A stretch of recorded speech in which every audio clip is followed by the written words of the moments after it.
வாராக்கடனை வசூலிக்காமல் நஷ்டத்தில் இயங்குவதாக கூறி பொதுத்துறை கிராமப்புற வங்கிகளை மூட நினைக்கும் மத்திய அரசை கண்டித்து ஆகஸ்ட் 22ஆம் தேதி அகில இந்திய அளவில் வேலைநிறுத்த போராட்டத்தில் ஈடுபட போவதாக அகில இந்திய வங்கி ஊழியர் சம்மேளனம் தெரிவித்துள்ளது.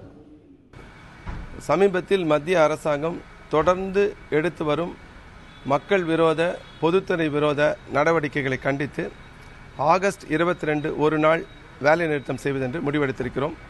அதற்கு பிறகும் மத்திய அரசாங்கம் தங்களுடைய போக்கை மாற்றிக்கொள்ளாவிட்டால் அக்டோபர் நவம்பர் மாதங்களில் 2 நாட்கள் வேலை நிறுத்தமும் அதைத் தொடர்ந்து வேலை நிறுத்தத்தை தீவிரப்படுத்தவும் வங்கி சங்கங்களின் கூட்டமைப்பு முடிவு செய்திருக்கிறது.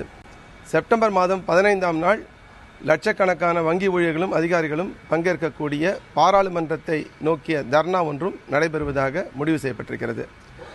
இந்த 3 ஆண்டு காலத்தில் மத்திய அரசாங்கம் பார்த்தீங்கன்னு சொன்னால் பல நடவடிக்கைகள் எடுத்திருக்காங்க. அதெல்லாம் மக்களுக்கு எதிராக இருக்குது. உதாரணமாக நீங்கள் ஜூன் மாதம் 14ஆம் தேதி மத்திய அமைச்சரவை ஒரு மசோதாவை பாராளுமன்றத்தில் அமுல்படுத்துவதற்காக அவர்கள் ஒப்புதல் கொடுத்துருக்காங்க. அந்த மசோதா படி பார்த்தீங்கன்னு சொன்னால் பொதுத்துறை வங்கிகள்லாம் இழுத்து மூடிடலாம். ஸ்டேட் பேங்க் உட்பட இழுத்து மூடலாம்.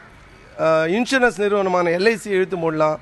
கிராம வங்கிகளை இழுத்து மூடலாம். கோஆபரேட்டிவ் வங்கிகளை இழுத்து மூடலாம். இப்படியான ஒரு மோசமான மக்கள் விரோத மசோதாவை பாராளுமன்றத்தில் அறிமுகப்படுத்துவதற்காக மத்திய அமைச்சரவை ஒப்புதல் கொடுத்திருக்கிறது. இதை உடனடியாக கைவிட வேண்டும் என்று வலியுறுத்தி இந்த வேலை நிறுத்தம் நடைபெற இருக்கிறது.